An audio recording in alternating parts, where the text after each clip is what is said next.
بہت important question ہے sister Rukhsana کا کہ after a severe phase of depression why I am feeling inclined towards atheism نعوذ باللہ. After some struggle I started to get rid of atheism thoughts but still can't be able to believe in Allah. I believe but there is emptiness in that believing and can't even make dua and offer prayers, so it's obvious to have worse mental health. I really want to believe in Allah. Sorry for being rude. دیکھیں جیسے پہلے doctor صاحبہ نے آپ سے کہا کہ کوئی بھی سوال اسٹوپڈ نہیں ہوتا اور آپ پریشان نہ ہوں کہ آپ کے دماغ میں سوال آ رہا ہے.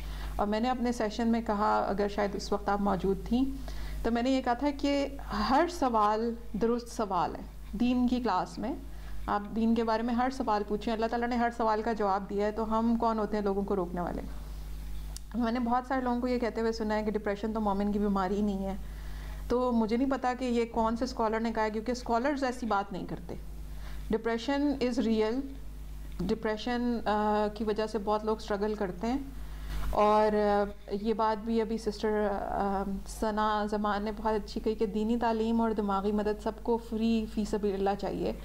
تو ایسا ہمارے ساتھ ہوتا ہے کہ کچھ جگہوں پر ہم فی سبیل اللہ کرتے ہیں، جیسے خدیجہ کاؤنسلنگ کے تھرو جو لوگ آتے ہیں سم ٹائمز وہ صرف چیٹ پہ ہم سے بات کرنا چاہتے ہیں، وہ سامنے نہیں آنا چاہتے، تو میں ان کو فری میسیجز کا جواب دے دیتی ہوں. جو پراپر سیشن کے لیے اپوائنٹمنٹ لیتے ہیں ان کا جواب پھر پراپر سیشن میں ہوتا ہے. تو سم ٹائمز آپ فری بھی ہمیں کانٹیکٹ کر سکتے ہیں، اور کم از کم میں اپنی حد تک جتنا انسانی کوشش میں وہ کر سکتی ہوں، لیکن ہم سب کے پاس 24 آورز ہیں، تو اس سے زیادہ کی توقع پھر مشکل ہوتی ہے. دوسری چیز، میں نے ابھی جس کورس کا ذکر کیا وہ اسی قسم کے سوالات کے جواب میں تھی. بہت سارے لوگ بہت ساری مسئلوں میں سٹک تھے، اور ان کو لگتا تھا کہ ہمیں اللہ تعالیٰ کے بارے میں بھی اب الٹے خیالات ہیں.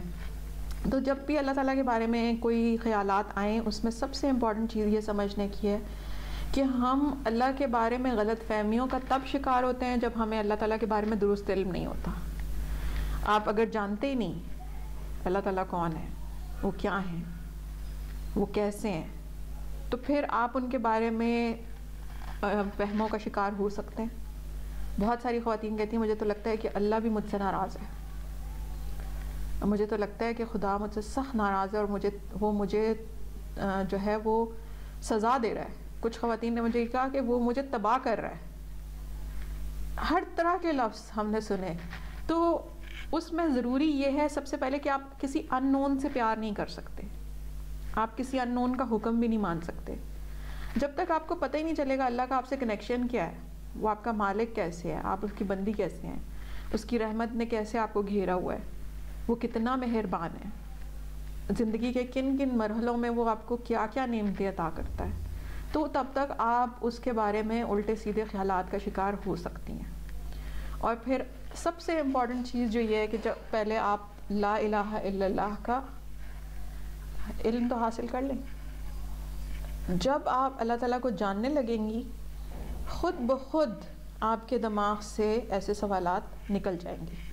دوسری چیز جو میں آپ سے کہوں گی، دین کی تعلیم کو ہم سب جو ہے وہ بہت نگلیکٹ کرتے ہیں، لیکن اس کے ساتھ ساتھ ایک چیز ہے کہ شیطان کی فیکٹریاں چل رہی ہیں. شیطان کے جو ہے وہ میڈیا پہ شیطان کے ساتھی آپ کو ہر طرح کی سوچ آپ کے دماغ میں ڈال رہے ہیں. تو لٹریچر کے اندر، آرٹ کے اندر، اور خاص طور پر یہ so called pseudo performing art جسے آپ ڈرامہ فلم وغیرہ کہتے ہیں، یہ پرفارمنگ آرٹ نہیں ہے، یہ تو فسادی آرٹ ہے، اگر یہ آرٹ ہے بھی تو. اس کے اندر آپ کو جو سوچیں پھیلائی جا رہی ہیں وہ دنیا کے ہر مذہب کے خلاف پھیلائی جا رہی ہیں. کرسچینٹی میں بھی یہ تحریک چل رہی ہے، اور ہندوازم میں بھی آپ نے یہ دیکھا ہوگا کہ وہ لوگ اپنے ہی مذہب کا مذاق اڑا رہے ہوتے ہیں، اور مسلمانوں کے ڈرامے، فلمیں، شاعری، پوئٹری، پازیٹیو پوئٹری تو ہو نہیں رہی، جو ہو رہی ہے وہ فلمی پوئٹری ہے، کیونکہ وہ کمرشل لیول پہ تیار ہوتی ہے، ہر جگہ بچتی ہے. انتہائی رقیق، فضول اور بیس لیس تھاٹس ہوتی ہیں، لیکن خدا کے بارے میں کوئی نہ کوئی شک ڈالنے میں کامیاب ہو جاتی ہیں. جس انسان کا مطالعہ ہی نہیں ہے اسے کیا پتہ کہ جملہ کتنا غلط ہے جو وہ گنگنائے جا رہے ہیں، جو ان کی گاڑی میں بج رہا ہے. تو وہ آپ کے اوپر ایک طرف سے اٹیک ہو رہا ہے، دوسری طرف سے آپ بالکل خالی ہیں. تو ظاہری سی بات ہے کہ جو ویکیوم ہوگا اس کے اندر کچھ نہ کچھ تو آئے گا. تو آپ نے سب سے پہلے سب سے امپورٹنٹ چیز یہ ہے کہ اپنے آپ کو ایجوکیٹ کرنا ہے. میں خدا کے بارے میں کیا جانتی ہوں. بہت ساری خواتین مجھ سے کہتی ہیں کہ میں ڈپریشن میں اس لیے ہوں، مجھ سے نماز نہیں پڑھی جاتی، مجھے لگتا ہے کہ اللہ نے مجھے چھوڑ دیا ہے. اللہ نے آپ کو نہیں چھوڑا, آپ نے اللہ کا دین حاصل نہیں کیا، اس کی وجہ سے نماز میں دل نہیں لگتا، یہ پتہ ہی نہیں کہ نماز میں پڑھ کیا رہے ہیں، اس کی وجہ سے آپ ڈپریشن کے معاملے میں بالکل بے سہارا رہ جاتے ہیں. کوئی آپ کے پاس اینکر نہیں ہے جس کے ذریعے آپ وہاں سے نکل سکیں. تو میں یہی آپ کو میں ایک تجویز دے سکتی ہوں، اور میں وہ یہ تجویز دوں گی کہ آپ کسی بھی عالم دین سے توحید کا علم حاصل کرنا شروع کریں. اس کے ساتھ ساتھ آپ یہ سیکھیں کہ میں جو نماز میں پڑھ رہی ہوتی ہوں میں کیا پڑھ رہی ہوتی ہوں. اور یہ صرف آپ کا چیلنج نہیں ہے ایتھیزم کا، بہت بڑے بڑے اسکالرز ایتھیزم کے چیلنج سے گزرے ہیں. بہت سارے لوگ جو اسلام قبول کر چکے ہیں وہ دوبارہ ایتھیزم کی طرف انکلینیشن کا بتاتے ہیں. تو اس کا اصل سبب یہی ہے کہ ایک تو علم حاصل کرنا، دوسرا عمل کرنا، اور تیسرا اس طرح کے نیگیٹو میڈیا سے اپنے آپ کو کٹ آؤٹ کرنا. اور یہ چھوڑنا مشکل ہے، جیسے چینی چھوڑنا خواتین کے لیے بڑی مشکل ہے، جیسے ڈرگ ایڈکٹ کے لیے ڈرگس چھوڑنا مشکل ہے، میوزک ایڈکٹ کے لیے میوزک چھوڑنا مشکل ہے. اس طرح ہم جو ڈرامہ ایڈکٹ ہو گئی ہیں خواتین، ہمارے لیے یہ ڈرامے اور فلمیں چھوڑنا بڑا مشکل ہے. لوگ کہتے ہیں کہ اگر کچھ لوگ خوش ہوتے ہیں تو آپ کو کیا پریشانی ہے.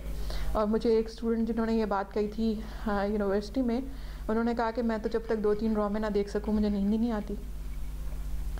تو اس کی وجہ یہ ہے کہ وہ آپ کو ایک میٹھی پلا رہے ہیں، میٹھا زہر، تو آپ وہ پیتے ہیں. ان چیزوں سے باہر آنا اور اچھی چیزوں سے جڑنا، اس کے ساتھ آپ پازیٹیو لائف کی طرف انشاءاللہ آتی جائیں گی. لیکن یہ ایک پروسیس ہے، اس میں آپ کو ہمت کرنی پڑے گی. وہی ہمت جو اپنے وزن سے بھاری بستہ اٹھا کر روزانہ صبح اسکول اٹھ کر جانے والا بچہ کرتا ہے، پھر ایک دن وہ کچھ بنتا ہے. تو یہ ایک پروسیس ہے، کانسٹنٹلی آپ کو علم حاصل کرنا پڑے گا.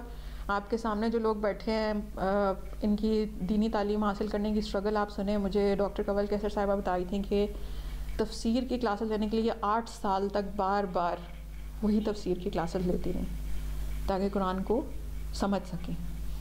تو ہم نے باقاعدہ اگر اسلامک اسٹڈیز پڑھی تو ظاہر ہے کہ 16 سے 18 سال کی ایجوکیشن لگائی اس میں.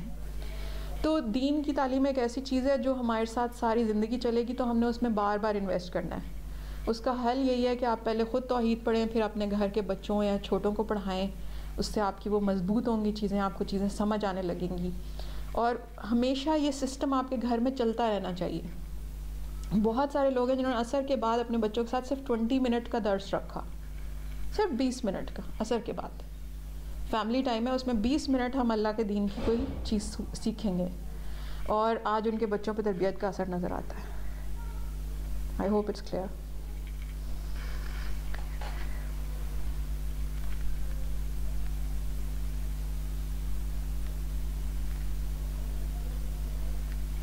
Any other question?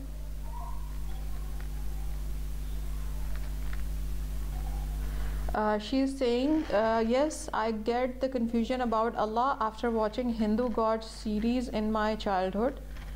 Like I have complete search on Hindu's God because of these series, and I am student of Islamic studies. جی بالکل، دیکھیں ایسا ہوتا ہے. میں خود ریلیجن کی اسٹوڈنٹ ہوں، تو میں اپنے اسٹوڈنٹس کو بتا رہی ہوتی ہوں کہ فرشتے کا نام لیں تو کوئی کارٹون میں دیکھا ہوا فرشتہ یاد آ جاتا ہے.